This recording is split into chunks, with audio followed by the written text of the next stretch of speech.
All right, gang. So welcome back. We're hanging out at my desk again. And today, like I have in recent past, we've got another guest joining us. Our guest today has a pretty darn cool history that really covers about 30 years in the internet business. And it's fun. I'm hearing him have a giggle in the background now. Keep your mouth shut for just a second. Okay. This covers notable brands, right? He's been within Indigo Books, Win Mobile, Shop.ca, and most recently, and many of us in the auto space know about him as spending a lot of time in the Google machine. Finally released from that, now has the opportunity to express his own opinion in a ton of ways that I'll talk about in just a sec. He's also an advisor for a few young companies. He's spending time instructing the malleable minds at Georgian College and making great things happen there. He's the creator of a podcast and newsletter that goes by the handle of Change Optimist.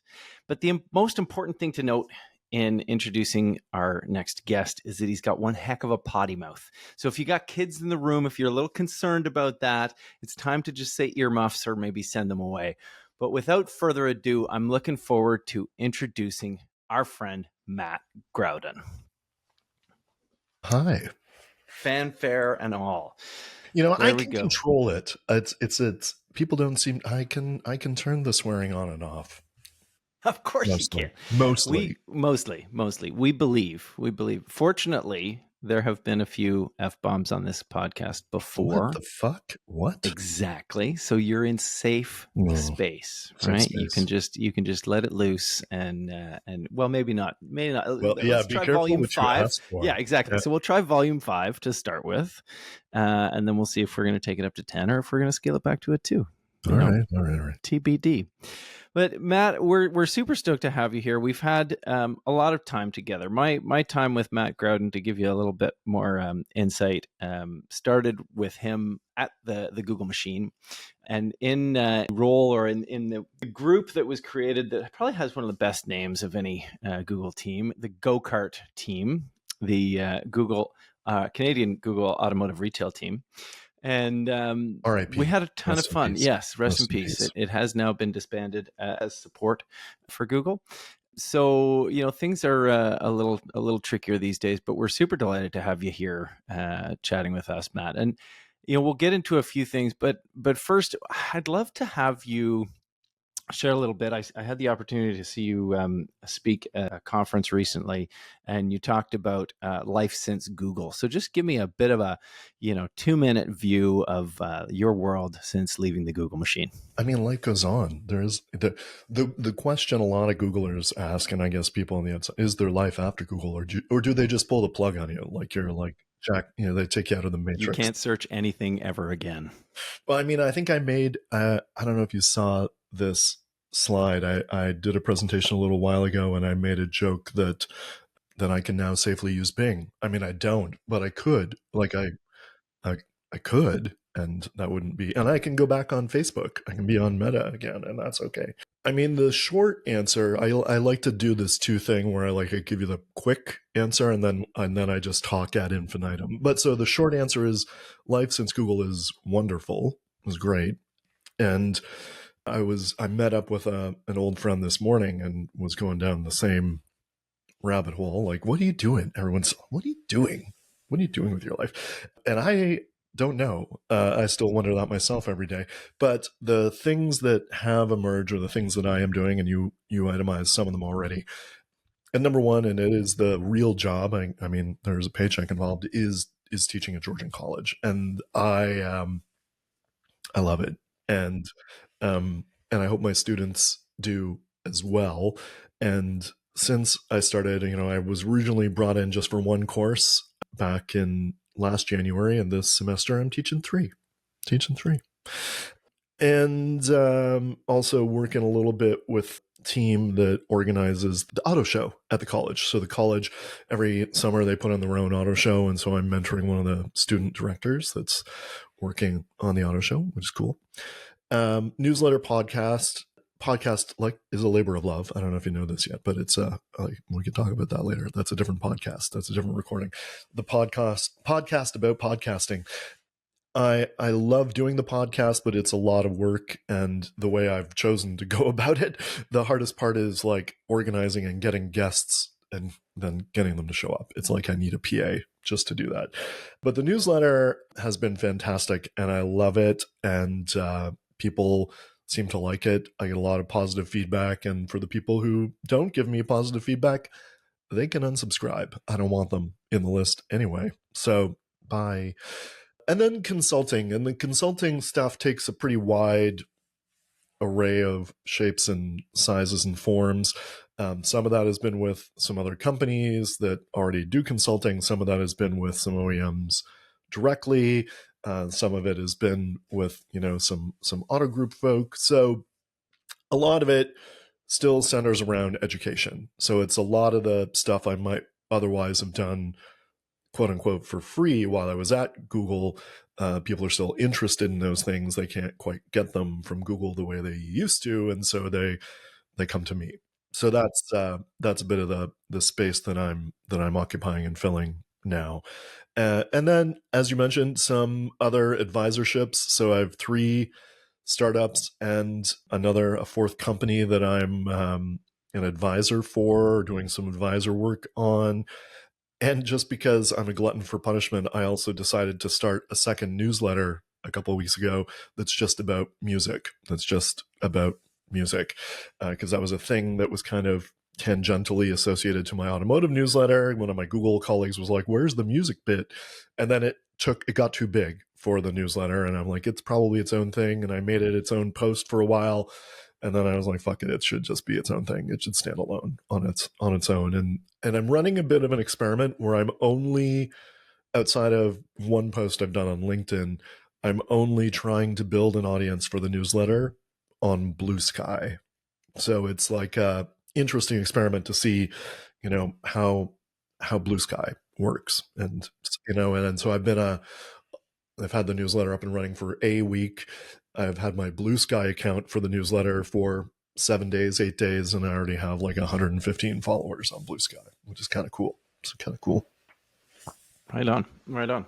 And it's interesting. We've got all of these different ways to garner attention. I like that you're taking a swing at saying, okay, well, this is only going to come from here because we'll see how much it can actually do for me at this time. And you're certainly one to take a risk here and there, whether it's pushing the envelope on stage, as we were talking about earlier, relative to the F-bomb here and there. And once that got approved in the Google world, it was no holds barred, and let's rock and roll and have some fun, which we all love when you get up there.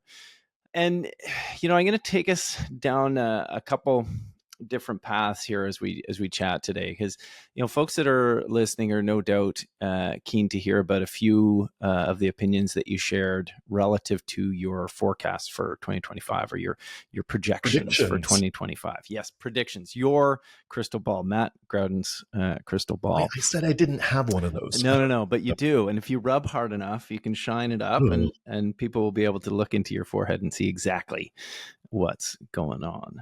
So we're curious a little bit, and we'll start on the OEM side of things. I've noticed, certainly over the last while, we've worked with quite a few Nissan retailers over the last, few years, but more and more in the last couple, and not necessarily the happiest conversations month to month, as you might expect when we're having conversations with retailers and things are going great. Those conversations go smoother. When things are not going as well, those conversations are a little trickier. We dig into more details and help folks understand the what and why. But take a minute to tell us a bit about your thoughts on Honda and Nissan, the merger, what's happening. Take us through some of your perspective, kind of before, after, during. What are things going to look like in your world? Well, and I may even take it a step back further, Please. and that's that, it's really, that we're guilty of currently living in the state of may you live in interesting times. Like, I don't think automotive has ever been as interesting as it is right now as an industry, and that consumer attention is turned to it in a more profound way, where previously, you had your gearheads or you had someone in market for a vehicle, and now it's kind of like we're all a little more, whether you live it and breathe it and spend a lot of time in it day to day or not, that everyone's a little more aware. The thing that changed, and the thing that I think is super fascinating, and I talk about it in the newsletter, and I talked about it with Michael Dunn in my own podcast and my own podcast episode, is the impact that China is having on the rest of the world. You can debate how well they're doing or how poorly they're doing, but the current fact is there are 137 new manufacturers propped up in China. They will not all survive.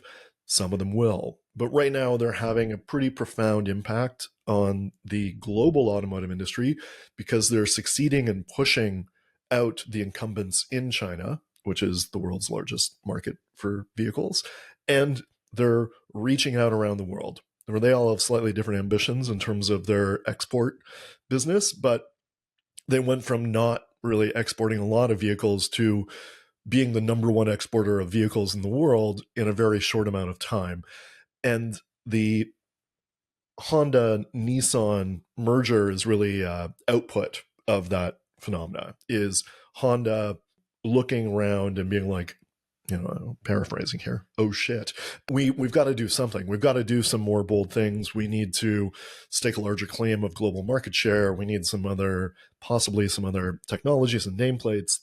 And the only way we're going to be able to accelerate fast enough to do that is through partnership and merger. And so I think the whether it's definitively a merger or whether it's partnership, we're going to see a lot of this. Some of it has been happening under the covers anyway, and you kind of look at Ford and Volkswagen as a really good example of that, where Volkswagen now makes 3 vehicles for Ford in Europe, or they make 3. So they, or you look at GM and Honda already, and I like to poke fun at this particular one, and I did this past week in the newsletter that was it Prologue? The Prologue, is that right? Yeah, the Prologue is GM's number one selling electric vehicle.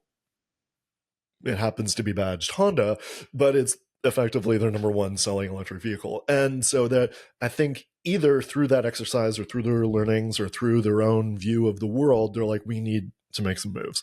Nissan was more, they're like, we need help. And so we saw, about a month and a half ago, a declaration of like an outcry from Japan of like, if we don't do something, we might, some executive at Nissan being quoted as saying, we might have a year. We have 12 to 14 months to figure something out or else we're dead. And so I think the merger is probably good news. I think it's better for consumers, and they're 2 very strong brands globally. The problem is that mergers hurt. Like, mergers are not an easy exercise. Even if the companies are nimble and willing and wanting to do that, when you take 2 cultures, when you take 2 businesses and you slam them together, it can get ugly. And there's usually going to be some attrition. Some people are going to be like, I just don't like what's going on. And then there's going to be we're probably going to have to lay some people off because we've got some duplication of roles.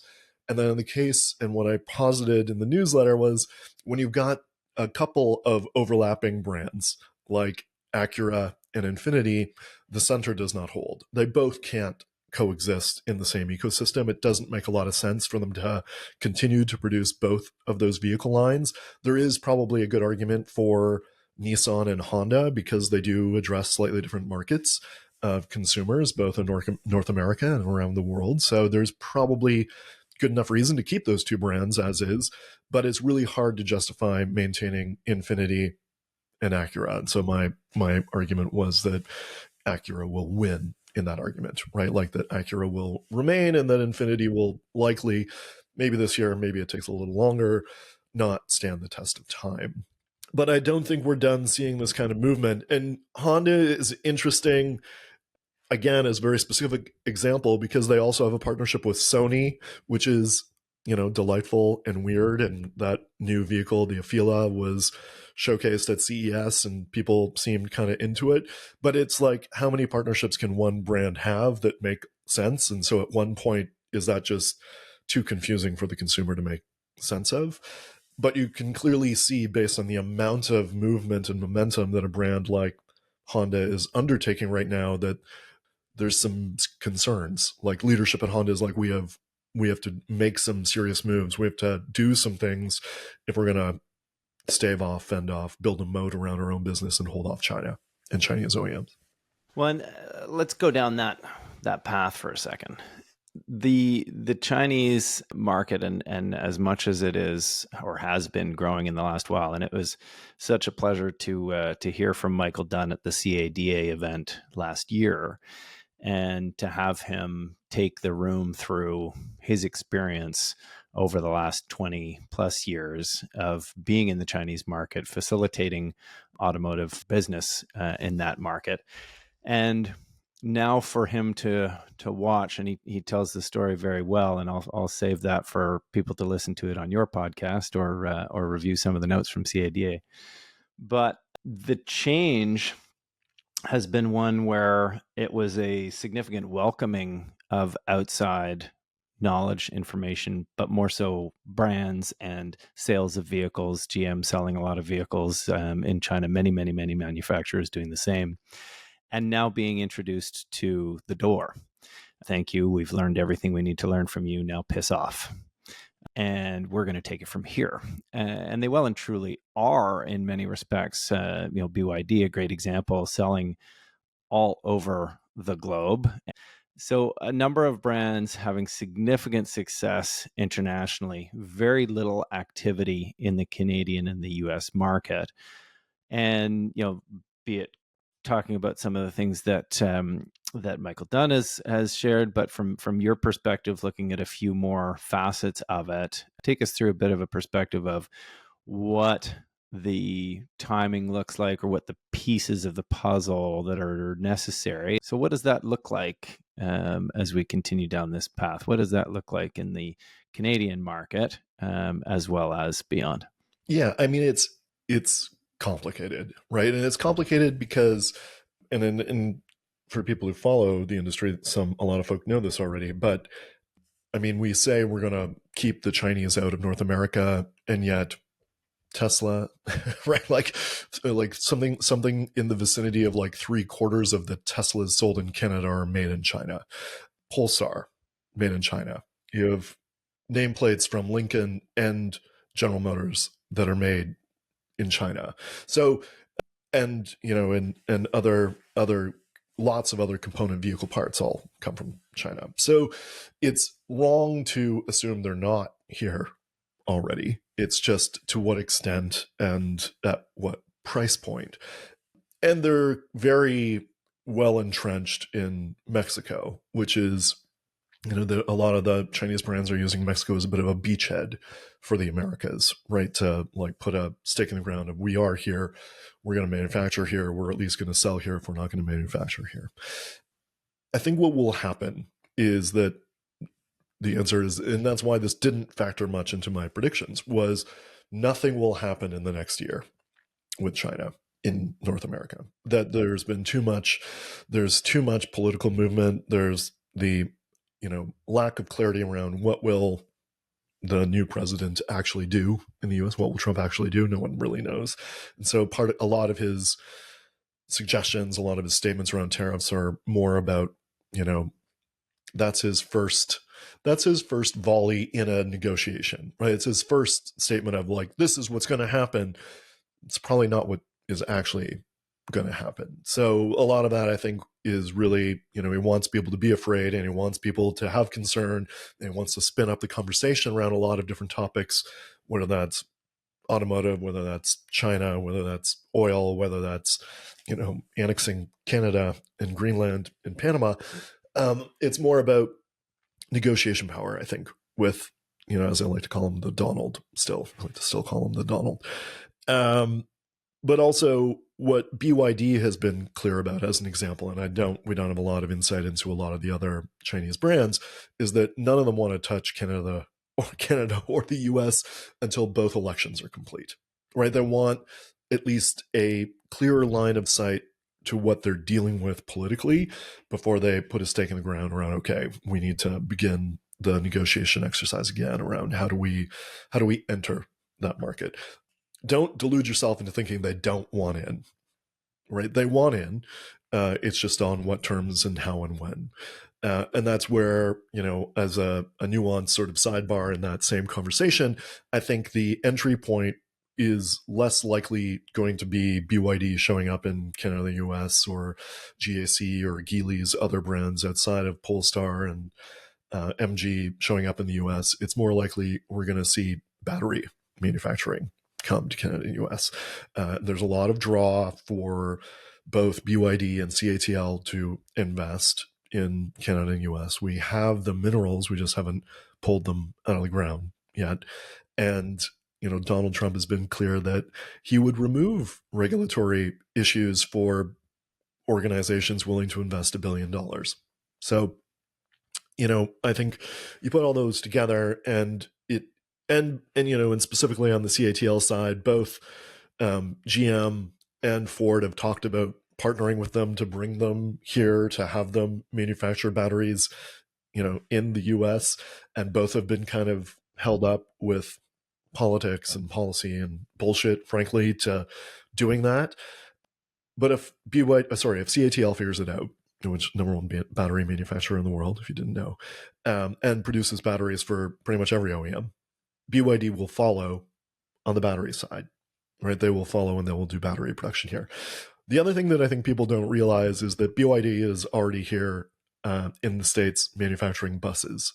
They already make buses and they already sell those buses in North America because the rules for, other types of transport outside of passenger vehicles are different. So they can be here, they can make buses, and they can sell those buses. And I think some of those buses are even already being run on campuses in Canada, so on university campuses. So we forget sometimes when we're so focused on selling the cars on lot that there's lots of other types of vehicles that these companies can be making, and they use a lot of the same parts. So it'll be a while before we see Chinese vehicles on the road in North America, but as soon as you leave the country, as soon as you leave Canada or US, you can be guaranteed to see them everywhere else. So, and that was a fun learning last January. I was at an event for a brand, for an OEM in the Dominican Republic. And we were having this exact conversation. And then we went on a little field trip to go jump on a catamaran in the Dominican, as you do. And after having thrown up, as I have done a lot in the last couple of years, a slide with a bunch of Chinese brand logos and kind of asked the room, like, do you know any of these brands? We drove by like 3 of them. Like we drove by, I'm like, oh, look, there's that brand and there's that brand and they're right here. They already have dealerships and they're selling right here, really close, like striking distance to continental US. So they've already gone everywhere else or are going everywhere else. And that's why I described that section in the newsletter as the, Chinese automotive expansion, because it is ongoing and they are expanding. And it's just, we won't see them on the ground here for a little while. Not never, just not for a little while. So staying on that path in some respects, it is pretty amazing to see these organizations grow as quickly as they have, produce as many vehicles as they have at impressive price points. Some of the vehicle price points quoted were like, a very reasonable vehicle, electric powered drive chain for $11,000, right? The electric or electrification efforts in North America really are hampered by many years of fossil fuel use and ICE vehicles. And think of it as for us as a technology company, we think often about technical debt and the issues in managing one system to the next and building new technology. You have to consider technical debt. Well, there's some pretty significant technical debt in place relative to changing powertrain, changing the way that we move vehicles down the highway from ICE to electric. And, great to put a number on it and for folks to say, look, by 2030 or 2035, we're going to have these, all of these vehicles, these are going to be the dominant, and you're not going to be able to buy an ICE vehicle anymore. You've spoken about electric in a number of different talks that I've heard, and very bullish on electric and positive about electric. I'd love for you to share some of the pieces of the puzzle that you see helping us get to those big numbers or big goals, maybe by 2030, 35, 40, 45, whatever it is. And what does that transition look like? And just speak to us a bit about why you're the change optimist on this topic.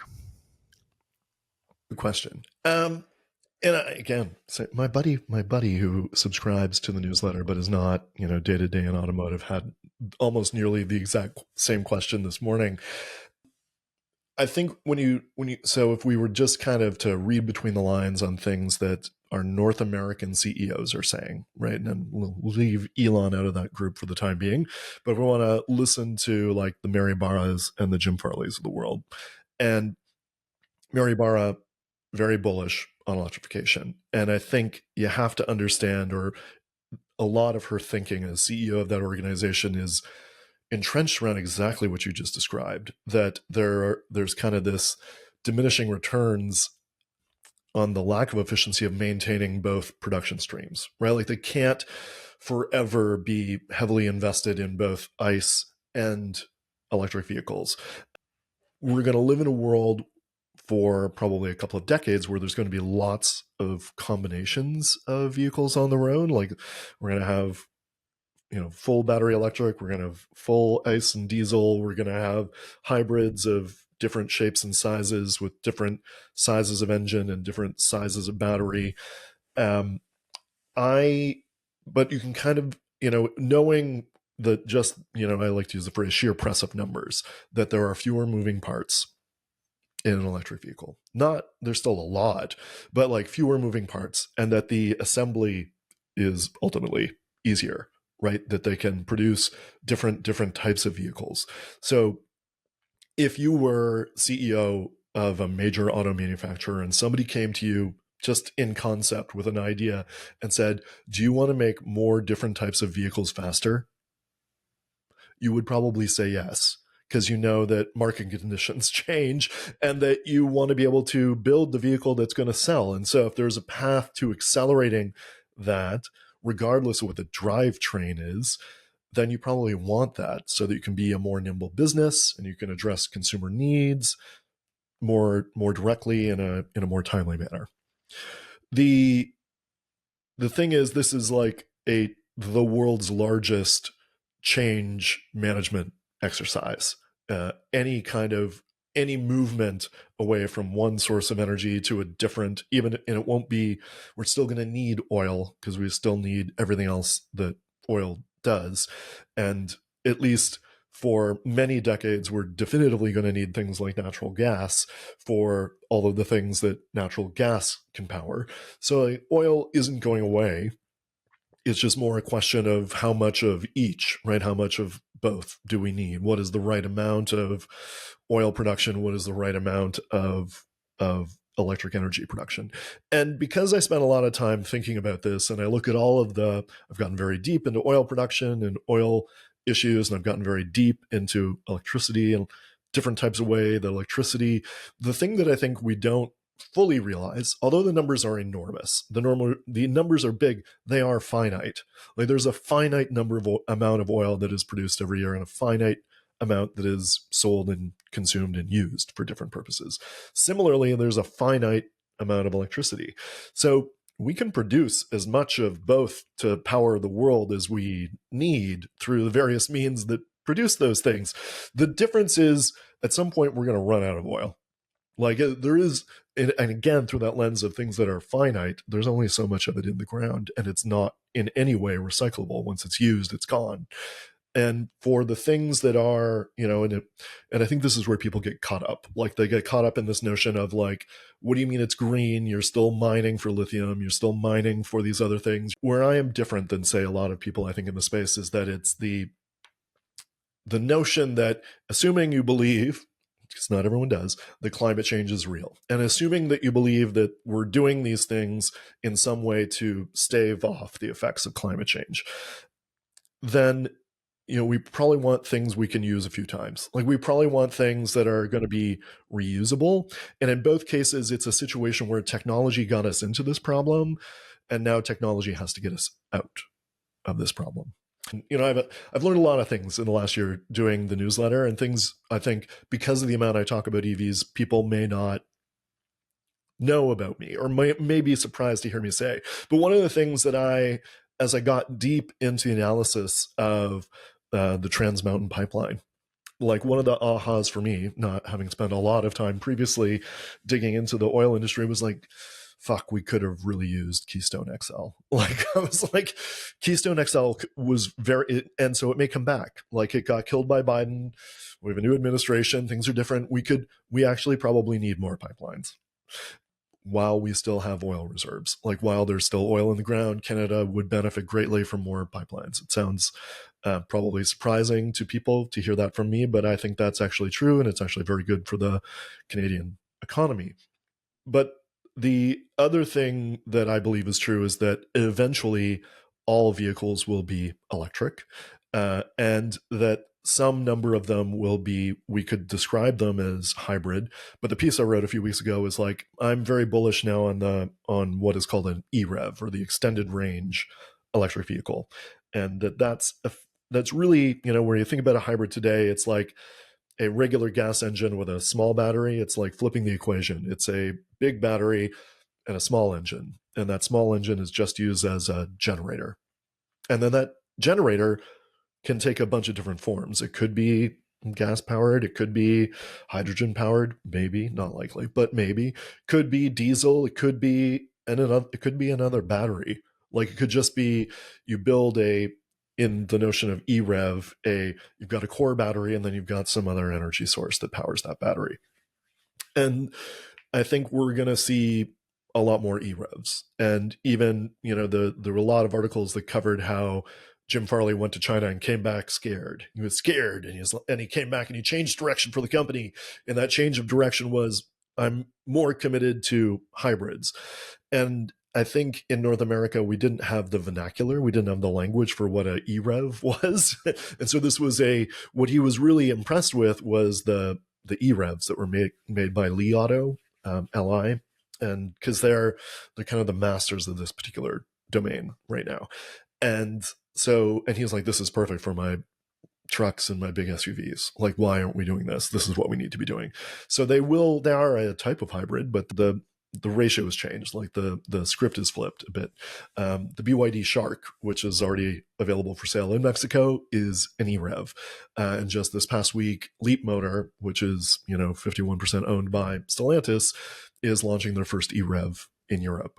So if you haven't heard of an EREV before, this is a thing we're going to talk a lot more about. And I think that for countries like Canada that are geographically big and still wealthy in the ways of oil, the EREV makes a lot of sense, because for any urban driving, you can do all of it and most of your other driving on the battery alone. And when you run out, or when you have any kind of fear of range anxiety, you can still pull into whatever your Chevron, Petro-Canada, Esso, Shell, what have you, Ultramar, and you can get that thing topped up so that you can charge that battery more to finish whatever trip you're doing. So there are these, and I did a presentation in November, and I said, here's the thing. No one feels this right now, but at some point there's going to be, let's describe it as a killer app in electric vehicles. There's going to be a scenario where there's going to be some electric vehicle where everyone goes, oh, no other vehicle could do that before, and this vehicle now does it.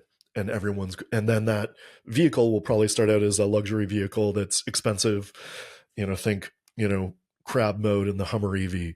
And then over time, that becomes a feature that every EV can do crab mode, even down to like your $20, whatever GM version of that Spark, Cruise, whatever whatever the version might be. But that killer app hasn't really surfaced yet. That's really captured our imagination in that way, but I think that's inevitable.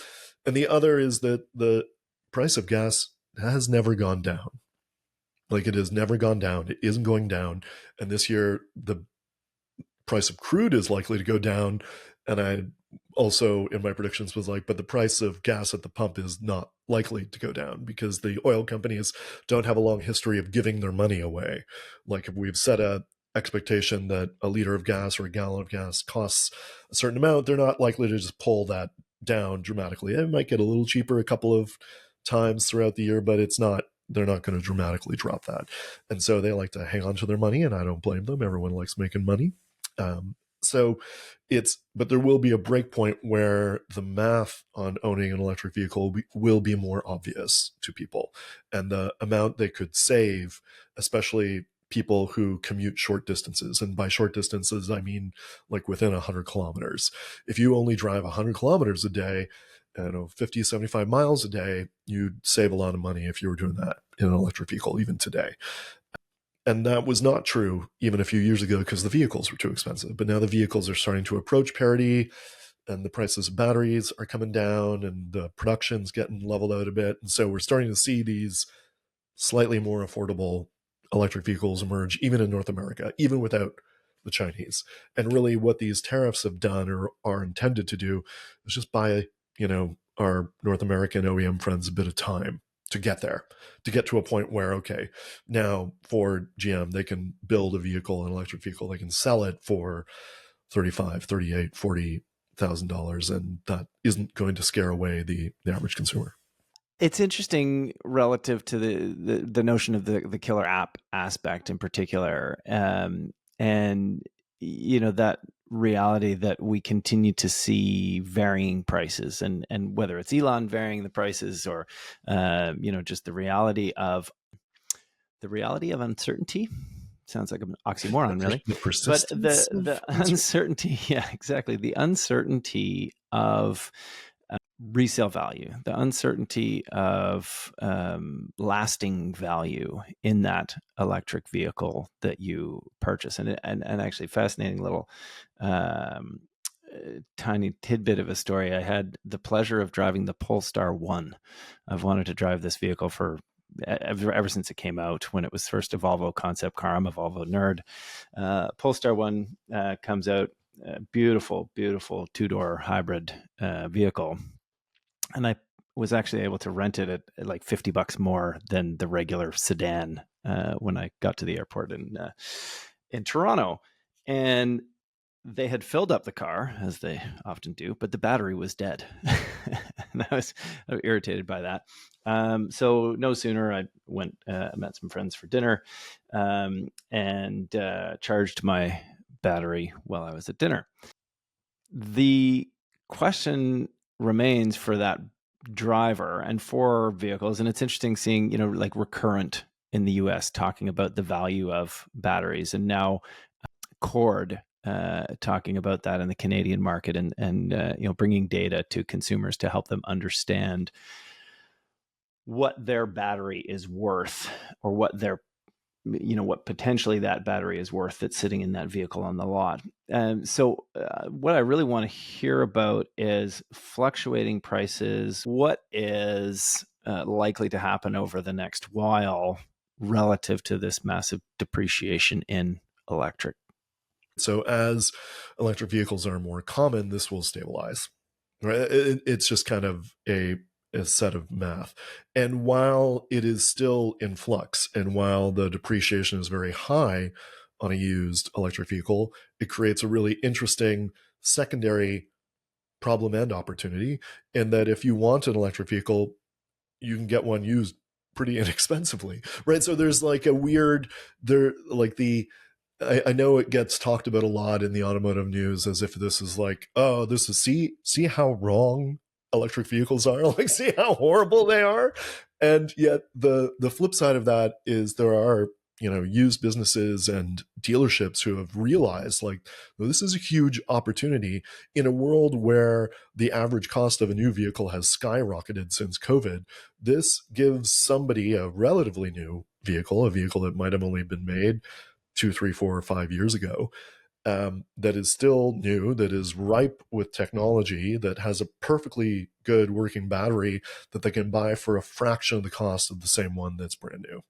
And that may inadvertently spur on more EV adoption than not. Like that creates an opportunity where, and this is where things are funny, right? Because at the end of the day, when it comes to, if you're a dealer and your brand is now selling electric vehicles, the way you sell them is actually kind of the same, right? There are some other considerations, but the way you sell them is you get people to drive them. Like the same as you did with the Polestar. I think, um, because if you poll people, if you ask people like, have you ever driven an electric vehicle, the vast majority of people are still no, I haven't done that. But once you've driven it, you're like, oh, it actually is very similar.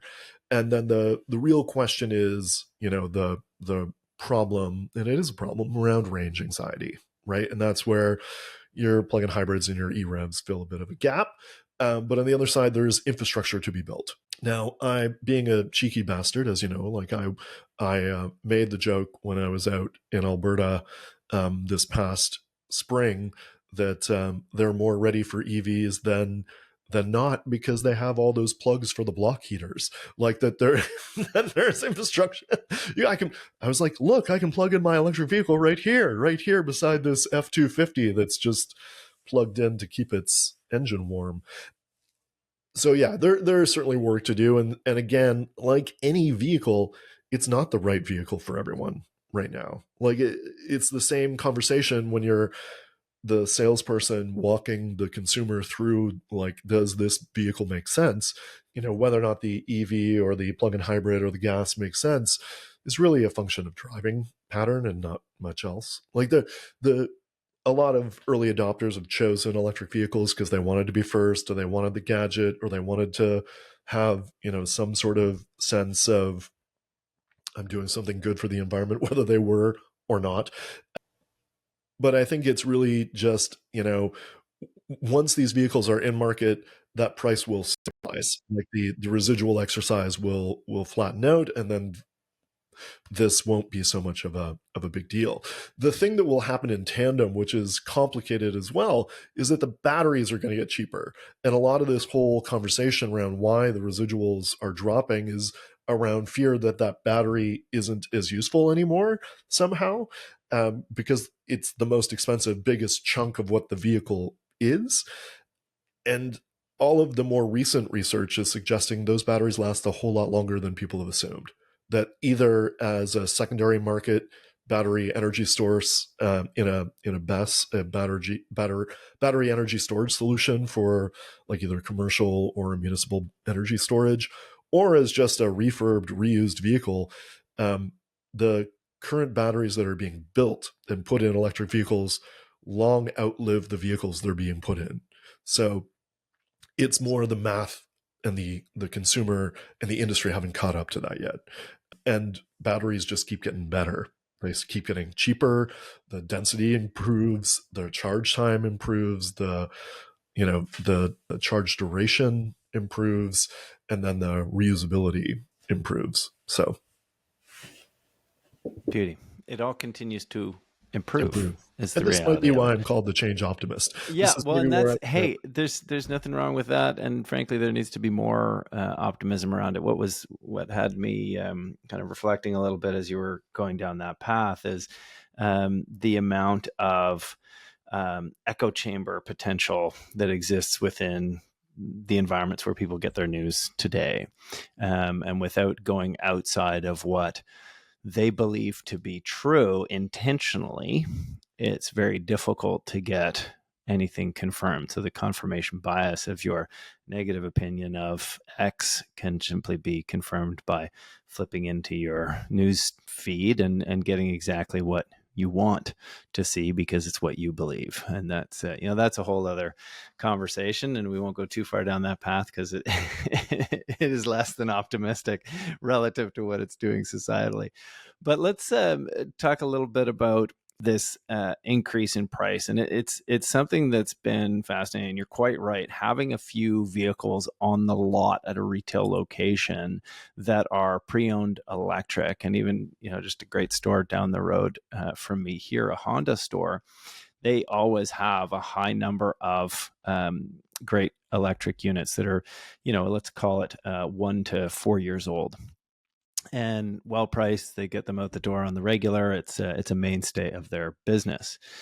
Conversely, I was in Montreal visiting one of our Highline retailers out there, and it was interesting to hear about the perspective of the Canadian market versus other markets globally, and the profitability of retailing vehicles in the Canadian market.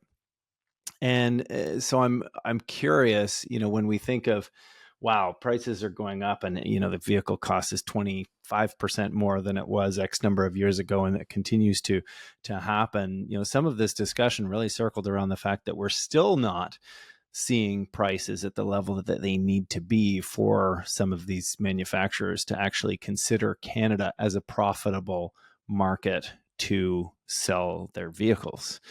So the focus goes on the US, or the focus goes on Europe, or the focus goes on other markets. So there is real potential for prices to continue to go up, and there's a lot of economic impacts. There's tons of things going on in our market today relative to potential issues relative to recession and additional market concerns. Lots of things there. So talk to us a little bit about price changes, increases there, and what your change optimist outlook is when we talk about economics in Canada right now, and how's that going to impact. And let's give it a twist, Matthew, if you would. Give it a twist that is focused on that auto retailer that might be listening, that car dealer that might be listening. In terms of their profitability, In terms of their profitability, in terms of the impact of market conditions and price increases. So just a softball question, right? Easy Just like a peasy. easy Just to, peasy. we'll round it Oh, out like no. this. No, we'll give you a little softy on the end. Yeah, that's a tough one. The one thing I will say is that, having spent a fair amount of time with a fair number of dealers, is that it's fair to say they're, especially in Canada, they're very resilient, they're very entrepreneurial, and they do love to complain. There's this perfect storm of they're actually very good business people. They're actually very good at leveraging the different aspects of their own business to make sure that they're always winning, even if one side is down and another side is up, so to speak. And the challenge is, at the same time, and I don't envy their position, they don't have a lot of control over a lot of those things. And that's where things get sticky. That's where this is a very hard question to answer, because I think there's a certain element of it requires a shrewd business person to look at what's going on and know how to flip one lever one way or the other. Do I get more into used inventory?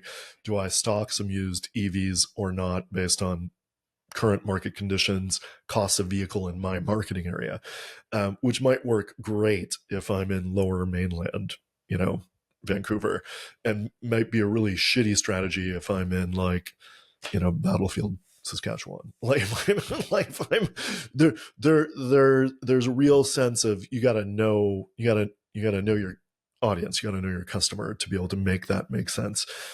It seems like every OEM understands the problem that, like, when I say every OEM, when I'm talking North American, from Tesla to Ford and GM, they all kind of and even your new players, your Rivians and your Luces of the world, they all realize they're all too expensive. Right now, the problem is, unless you have $65,000 Canadian, or whatever that translates to US, 50, call it 50 grand US, very hard to get into a new vehicle right now, without dropping down a couple of trims or dropping down a model to something you may not want, unless it's an entry level vehicle.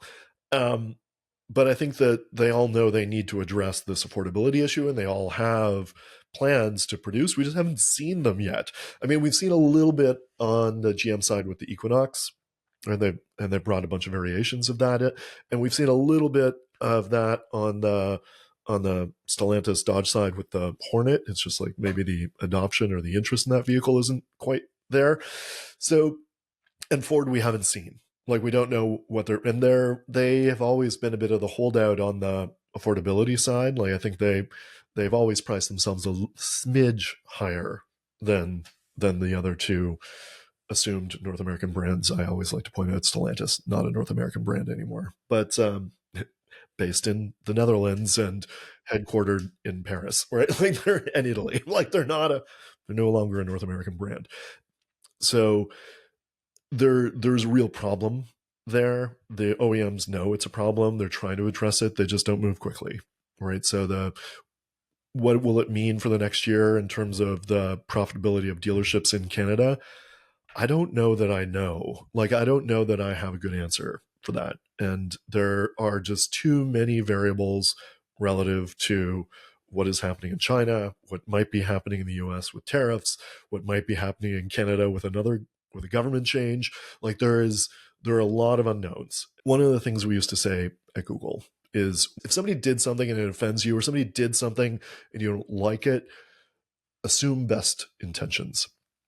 And so, again, through that lens of optimism that I try to maintain, even though sometimes I'm a snarky bastard in my newsletter, is that I think the way you weather this kind of change is that you remain optimistic about it, and that the optimism is a choice. That like you can choose to err on the side of, okay, this is not great, or I think the people at the OEM are stupid for what they're doing, but I'm also, a business owner who have control over like 4 or 5 different business units and teams, and I can flex and adjust based on market conditions in a way that I can survive. And I think, your good performing dealers and auto groups in the country already know that. That's not going to be news to them. I also think it's still going to be a problem for at least the next, 18 to 24 months, because the economy is not going to be turning around real soon. And there's a bunch of unknowns. And until those things start to reveal themselves, it's probably going to be a little darker before the dawn, so to speak. It's probably going to get a little rough before it gets better. And this from the change optimist. And that's the optimistic view. Yeah, Right, yeah, exactly. yeah, Now yeah. look, and that's important. The piece that I always hold on relative to our retail automotive operators is that resiliency aspect and that ability to navigate stormy conditions effectively. And we've seen that, 2008, 2020, all the little bumps and bruises in between, let alone the last, X number of years of supply chain issues and that sort of stuff. Just we continue to find ways to keep rolling. We continue to find ways to keep fighting the good fight, and in many respects succeeding. And that, you said it well.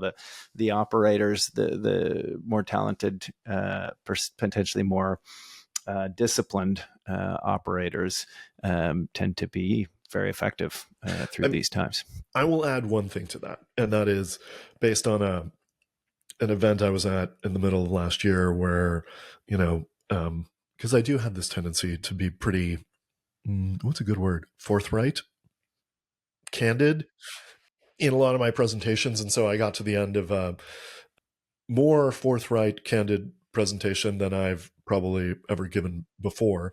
And one of the dealer folk in the room were like, if you could give me one piece of advice, what would it be? And they were like, I was like, one, just one. You just want one. And I don't know. I rambled on about something for a little bit. And then I said, to give myself some time to think. And then I said, what does your annual plan say? And then he looked at me kind of like glassy eyed, dumbly, like, and I knew the answer. I'm like, we don't have an annual plan. Like we don't have that. And so I think that and not everyone that's not true for everyone, but I do think whether it's dealership or auto group that has gone to the trouble to do some strategic planning to try and, figure out, at least they know what steps they will take in the event that certain things happen. Right. And so, and that's everything from inventory, operations, staffing, marketing, like it's not just one thing. It needs to be a holistic plan that includes all of those components to know which, again, levers to pull and press to have the outcome you're actually looking for, to sell more cars, make more money. So, the thing I think many dealers would benefit from is a better plan either a more complete plan that includes more of those aspects, or a plan at all if they don't have one, and that will prepare them for okay, we the world zigs, we zag, right? It gives them a at least an understanding of, well, we accounted for this, we're going to do that, or we sort of discussed this, we hoped it wasn't going to happen like that, but it did, so this is what we'll do in response. And but if you haven't done that, it's not too late. It's still January. You could still have your planning session. And if you're happen to be a Japanese brand, you're on the Japanese fiscal anyway, you got a couple months to figure this out. That time of reflection that we get through the holiday period, or that we can choose to take through the holiday period, and the time for planning and the time for looking forward is such a valuable time period. This will probably reach people towards the end of January. So even if it's still the end of January, It's there's not too still late. It's not time too to late. plan. There's still time to reflect and consider, all of these things and what could be happening in the new year. I'm going to give you a much easier question next, I and we'll appreciate that. probably wrap on this one. And I do appreciate you taking the swings at that last one. The big show is coming up. NADA, U.S. Market show for dealers and operators throughout North America and the world. I love the international area, and that's oftentimes oftentimes a place that we spend a fair bit of time hanging out at NADA. But when you're getting on the plane, and I'm making an assumptive, I'm you're not going. not. I'm not You're going. not. No. Well, that's Well, an let's pretend I unfortunate. am. No. Yes, let's Yes. pretend you are. No, the as you look at the market then and see all of the different options out there, and relative to AI, we actually didn't get into AI today, which is impressive in many respects. But what are you looking at? What are you seeing that's most interesting? What's got you distracted or stoked about what you're seeing in the automotive retail market in 2025, and what do you want to see more of? Problem. That's not such an easy question. What do you? The I Sorry, think I meant, what did you have for breakfast? that's what am I? What's on my? It's samosas are for lunch. Samosas are Yum, still for lunch. yum. Um, the the problem, and this is not an uncommon problem, right? But the this is why we have jobs to a degree. Let me step out of this and answer a slightly different question, or come at this a little differently, and that is that there's this phenomena, and you're familiar with it, where anyone who looks at a Google Ads account or a Meta Ads Manager account that is not their own, right? Like whether that's agency to agency or person to person or specialist to specialist, it's very easy to crack it open, look at it, and go, "Why the fuck are they doing that?" Like it's just so it's obvious. Like it, some are, the extremes can be great or small, but it's very easy to, like in anything, especially if you're looking at it in a very critical lens, take a critical lens and go, whoa, this is bad. The opportunity, I think, that our auto retail friends, our dealer friends have, is to take their marketing a little more seriously and not think of it as the tangential thing that the other person is doing, which is still often the case, but to think about it as like, this is a mission critical part of our operation. This is how we communicate to the outside world. It's not just us spending money in Google Ads. It's not just us buying ads in Meta and TikTok, maybe, while they still exist here in North America. That the exercise, similar to the planning piece, needs to be more holistic, needs to be more inclusive of whatever is going on in your marketing, needs to be directly associated to the goals and outcomes of your business. And often it isn't, right? That person doesn't often have a voice at a leadership level. They are not taken seriously. They're usually just an order taker.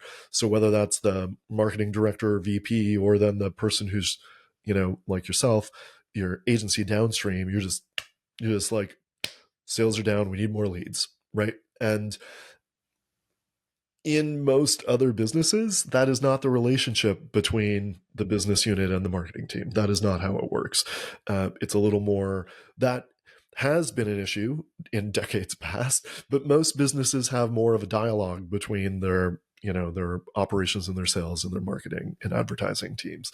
And so it sounds almost, I don't know, reductive or obvious, but I think it's still in times when things could get worse or rough or things are uncertain, it's really getting back to basics. And that's like just understanding things like, are your marketing dollars being effective? Are they being as effective as they can be?